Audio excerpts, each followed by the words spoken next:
Hi there, everyone.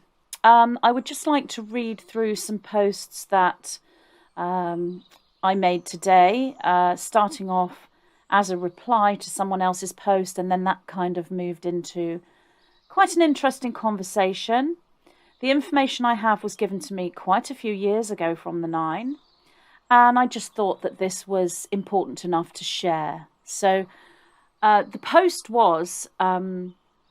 Actually, it was a response to a conversation that had already started where people were talking about sleeping with their partner in a bed, as in literally going to sleep overnight in a bed with their partner or their husband or wife or their partner, or sleeping on their own, but even when they're in a relationship, even when they're married, either in a separate bed or in another room. And I sort of let the conversation play out, found it interesting, until one person said that they would encourage couples to do this. And so that's when I kind of weighed in with the conversation and just presented the information I have from the Nine about this. So I'm going to read these through. And the comment was, Magenta, I like a big bed to myself. Separate bedrooms is the norm for me since age 27, and it works wonders. I encourage more couples to sleep separately, and often they have a big breakthrough when they do, especially as many couples have different sleep cycles. So, yes, all seems very like it's common sense, like it could be a good thing. But this is my reply. Interesting. I personally wouldn't encourage couples to do this unless there's a really good reason at physical level for this. For example, as you say, different working hours or health reasons or juice, etc., whatever the reason. The reason I would not encourage couples do this is due to the sacred space that is created through twin flame geometry, as in Vesica Pisces, when you sleep in the same space, as in next to each other in the same bed or sleeping area. So it could be the floor, it could be a tent, it could be on the sofa, but you are in the same sleeping area as your partner. You sleep within the energetic auric field and energy matrix through the sleep time, dream time, and important relationship energetics at unity levels personal to your relationship are formed this way. You sleep in the same bubble, as in the sacred circle, which is the wedding ring. And etheric and astral work is undertaken as a union, and there is an energy merge that takes place, which is important for the relationship in the waking hours. In fact, the relationship can be affected detrimentally when the sleeping space is separate, especially if you're in separate rooms. Far better to buy a queen or a super king bed the size of 2 single beds, rather than literally sleeping in separate beds or in separate rooms. I also added babies, children, and pets can enter the sacred sleeping space also, should you choose for that to be the case. Intimacy is created when you sleep in one space this way, and this creates very powerful bonds on multiple levels. It's a very magical act to sleep in the space of another. Someone then popped into the conversation and said, Magenta, my thought is when you cannot sleep together peacefully in the same space after some time within a relationship, then it's probably not your twin soul. And this is my reply.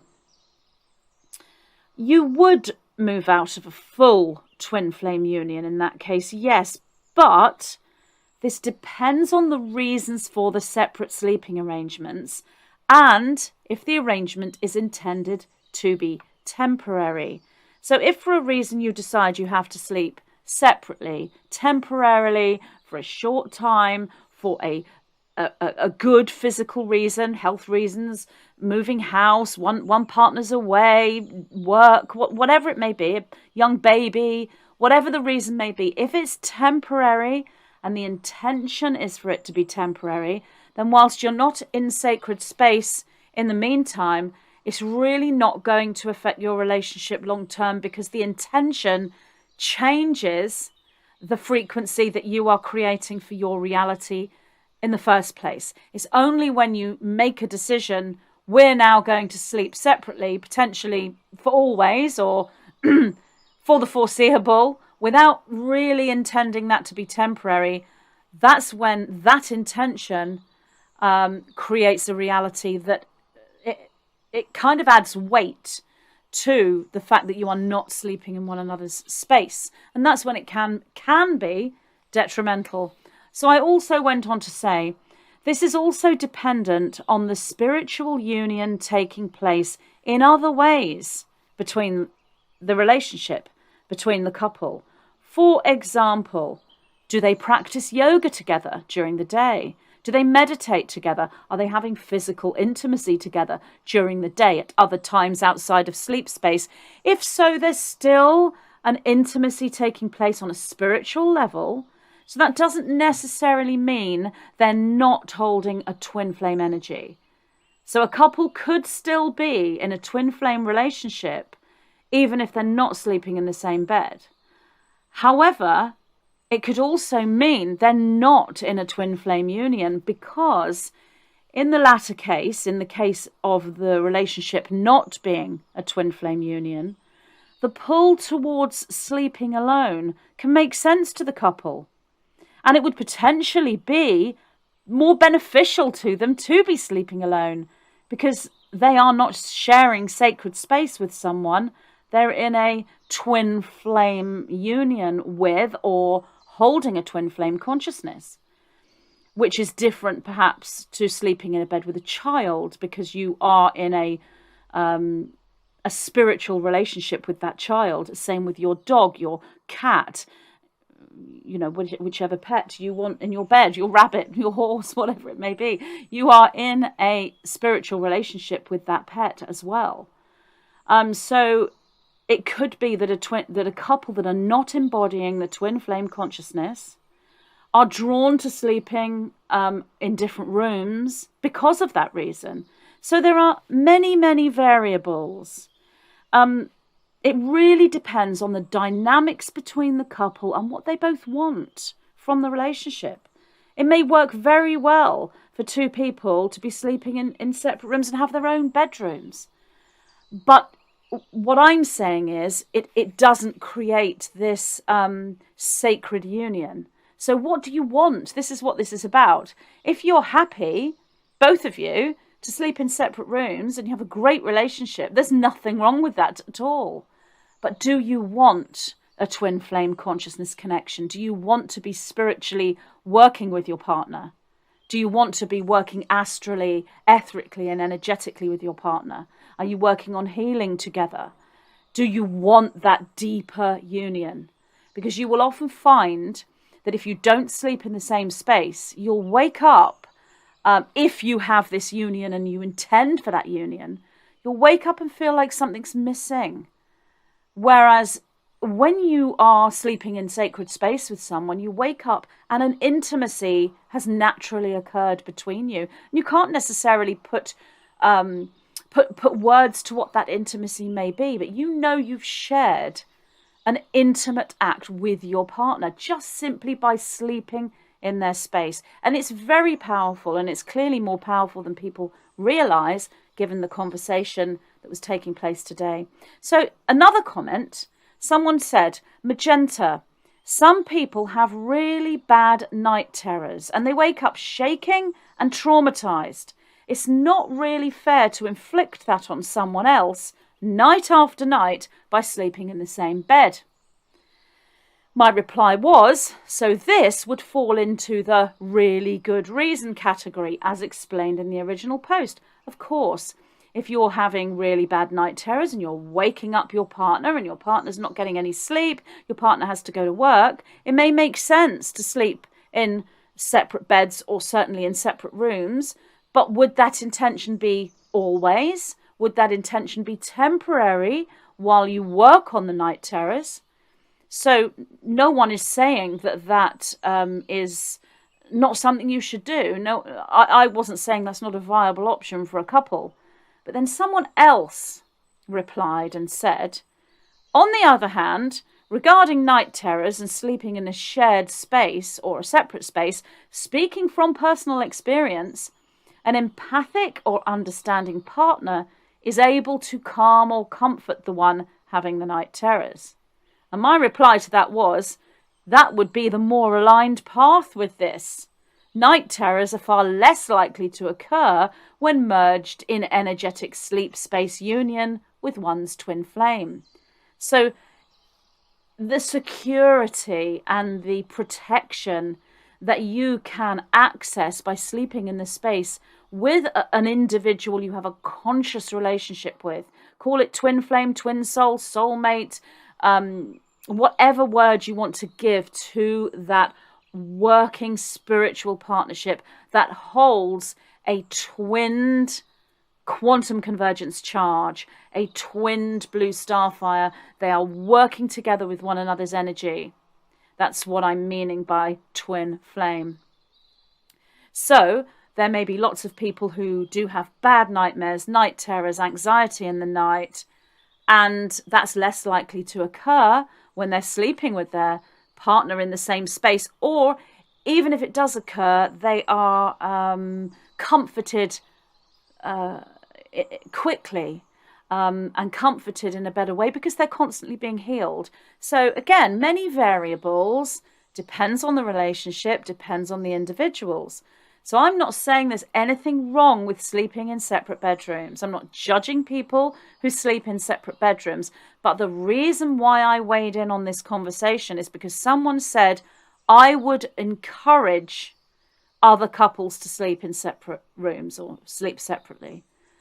And that's when I weighed in, because just because that's right for you and just because that's right for other couples you may know, and even if you've recommended other couples do this and it's helped them, this isn't something I personally feel should be encouraged, given the fact that you are moving away from sacred space and energetic bonds at deep levels that are taking place in that intimate sleeping space. So it isn't something to be encouraged.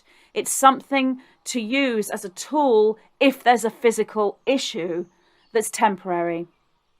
Okay, so someone then replied and said, this is very interesting, as this has been my experience regarding sleeping separately. When the foundation became cracked, so to speak, in my relationship, I found an excuse for sleeping in separate rooms. Prior to that, I was adamant about sleeping together in the same room, in the same bed. Once the separation occurred in the physical, as in sleeping separately, the relationship continued to deteriorate. And I replied, yes, this would be the norm. Only a very rare relationship would move forward in union without sleeping in sacred space together. And this would be couples engaging in some other form of spiritual union or work together during the waking hours. So this would be the norm, as in if you are making a decision to sleep separately as a permanent arrangement, or like the person in this post, as an excuse because the relationship was deteriorating. So this person potentially wanted a break from sleeping together just to see how things go.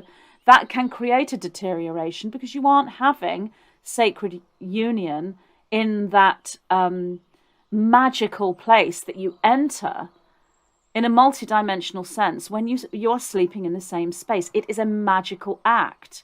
So be very careful about cutting that magical act out of your relationship, unless you feel that you can bring it in other forms, or if you feel you don't want that. But if you want that magical act, then be very careful about cutting that out. And I will reiterate again that this can occur with children and pets. I know lots of people have had their cat and dog.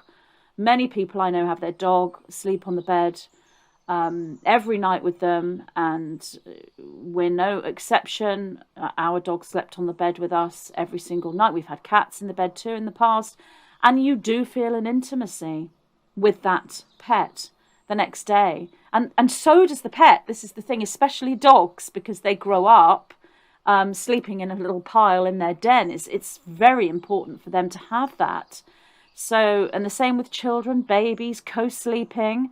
It's very magical, but obviously we live in a physical reality, and we have to balance our magical spiritual path with the physical reality. So there's nothing wrong with temporarily changing these arrangements. And there's potentially drawbacks to having children and animals in the bed forever. So it really depends on the relationship and what you want and what you are trying to achieve. Okay, so somebody commented on me using the term twin flame, and this person said, Magenta, twin flame unions are very rare, and twin flames unite on Earth for a specific purpose. This term is overused and it's widely misunderstood. And I replied to this person and I said, I completely agree that this term is overused and widely misunderstood, especially when one believes the twin flame is another person. Even more so when someone believes the twin flame is only one other person. I have discussed this before, so I won't go into that here. And I went on to say it has indeed been rare, and it is indeed there for a specific purpose, or one could see that as a series of purposes. But yes, it's there for a reason. Absolutely it is. And all tied up with what is going on now on this planet. But again, I'm digressing. I then went on to say it's no longer as rare, though, as it once was. So yes, twin flame unions have been very rare, but not so much now at planetary end times. Planetary completion, which is where we are now. So especially as we move into 2024, no, these are not as rare as they were. I went on to say, for anyone else reading this post, so if anyone was reading it, they could see what I'd written. My second book, Divine Architecture and the Starseed Template, Chapter 2, Twin Flame Perspectives and the Vertical Pillar of Light, is the most comprehensive transmission I have received on twin flames. And what twin flames really means, how to recognize that, how to create that, and the transmission discusses the quantum aspect of this consciousness, which is so important because you are a quantum being living within a quantum reality. So next post, someone said, Magenta, sometimes when my husband snores really badly, I go into the other bedroom and we both hate it. It makes me feel really separate, and we both say we feel like we've been apart. I do notice a change in our dynamic too, if being separate persists for a few days. So this explains why. If I have to go into the other room, my cat then always joins me instead, though. So that's really nice. So this person is basically confirming what the 9 have been telling me for many years, actually. Here, this is how this person feels. And obviously, if you've got a partner that snores really badly, now there's nothing wrong with getting up and going into the spare room to get some sleep on the odd night, or even a few nights consecutively. Of course there isn't. You need to sleep, and your husband's snoring really loudly. Obviously looking into the reasons for snoring and possibly looking into potential help for that would be a good way to go. But the point is, this person and her husband notice the change. They notice how different it is, and that there's a certain intimacy that hasn't taken place, a change in their dynamic. They both feel like they've been apart. So my reply to this was, it's the energetic intimacy taking place all night while you are sleeping that you are sensitive to feeling. You wake up in the morning with that intimacy having taken place. Even if you don't touch each other or even speak to each other all night long, or even when you go to bed and in the morning, you may not have uttered a word to one another since you went to bed and got up. that intimacy still takes place. When it's no longer there, you feel it. And clearly both you and your husband are empathic and in tune with one another. Your sleep space is sacred space, and that includes your partner. Energetically, so looking clairvoyantly at a couple moving through this sacred energetic exchange, it looks like you're exchanging colours all night long from your aura to your partner's aura and back again, like a swirl of colour. This is what it looks like clairvoyantly. But what that clairvoyant vision represents is an information exchange and astral, celestial, and quantum aspects of the relationship. So when you are sleeping in sacred space with your partner, your relationship is continuing in multiple realities, in a quantum existence, in other worlds, other timelines, because you are creating an intentional magical act by entering sacred space with someone. When you sleep in the same space as someone, you are saying to the universe, I wish to enter into sacred union with this person. So you have to be very particular about who you share your sacred space with. If you don't want to share sacred space with people you don't know, or if you perhaps, go out for the evening and crash at a friend's house, be particular about your sacred energy field, because you are merging your energy field with the person you sleep with, and empathic people can feel that and sense it. So I just thought I would share these posts and my replies because I just felt it was important to share. So I'd just like to say thank you very much for listening. I'm wishing everyone listening a very happy new year. Let's all get ready for 2024 and what that brings. And I will speak to you all again soon. Thank you very much for listening. Bye. I am just so happy to be able to announce to you that my new book is available. The Diamond Codex and the Quartz Key, accessing the accelerated Stargate system through crystalline transformation of the genetic code. What does it mean to transmute one's DNA from carbon-based to crystalline within the context of spiritual enlightenment and physiological evolution? Practical templates for photonic light gene expression, alchemical unification, and light body activation are provided within this channeled transmission, delivering this codex at a time within humanity's awakening and expansion when synchronicity is abundant. The mysteries of the accelerated Stargate system as an intelligent living infinity structure call the starseeds of Earth to remember why they are incarnated here and what they came here to do. The downloads, epiphanies, and realizations that will organically come to each starseed as they immerse themselves within this sacred text are catalysts for those memories. Introducing Dreamwalker, the story, presented through my interdimensional dialogue with the monadic light structure that is the white-winged collective consciousness of 9. This book has been such an absolute delight and joy to transcribe from the 9, and I truly hope you enjoy reading it. Available in paperback, hardcover, and Kindle.